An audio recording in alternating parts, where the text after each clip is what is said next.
తెలంగాణలో అగ్రకుల భూస్వాముల కింద శతాబ్దాలుగా అణచివేతకు గురవుతున్న బీసీ ఎస్సీ ఎస్టీ వర్గాల ఆర్థిక సాంఘిక రాజకీయ అభివృద్ధి కోసం special status government for BC SC ఎస్టీల తెలంగాణ ఒక యాక్ట్. వాస్తవానికి ఇది ఎంతమందికి అర్థమవుతుందో నాకు తెలియదు, కానీ మనలాగానే మనం ఎట్లయితే తెలంగాణ రాష్ట్రం కావాలని కొట్లాడినామో, ఉదాహరణకు అస్సాంలో అక్కడ సపరేట్ అస్సాం రాష్ట్రం కోసం కొట్లాడినారు ప్రఫుల్ల కుమార్ మహంతా.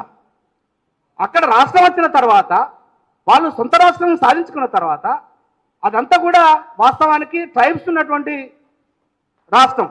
ఆ ట్రైబులలో కూడా అత్యంత వెనుకబడిన ట్రైబ్స్కి చట్టబద్ధంగా వాళ్ళు కొన్ని అవకాశాలు ఇచ్చినారు.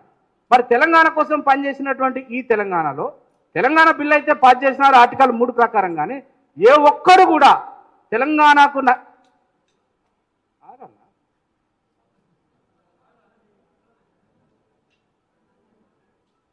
నేనేమి ఊరికే మాట్లాడలేదు.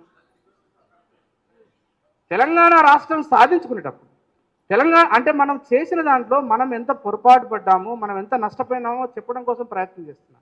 న్యాయంగా అయితే ఒక విశారదన్ లాంటి వారు కనుక తెలంగాణ ఉద్యమానికి నాయకత్వం వహించి ఆయన ముఖ్యమంత్రి స్థాయిలో ఉండి, లేకపోతే ఆయన లాంటి వాళ్ళు ఎవరైనా పార్లమెంట్లో ఉంటే ఒక కొత్త ప్రతిపాదన వచ్చేది. తెలంగాణ రాష్ట్రం 100% కావాల్సిందే. ఆంధ్ర ప్రాంత పెట్టుబడిదారుల నుంచి, ఆంధ్ర ప్రాంతం నుంచి వచ్చినటువంటి అగ్రకుల రాజకీయ ఆధిపత్యం నుంచి ఈ ప్రాంతం విముక్తి కావాల్సిందే.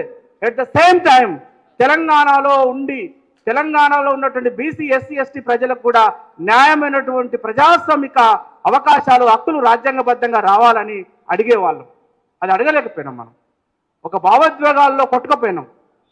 తెలంగాణ అంటే టీఆర్ఎస్, తెలంగాణ అంటే కేసీఆర్ అని మనందరం అనుకున్నాం. కాబట్టి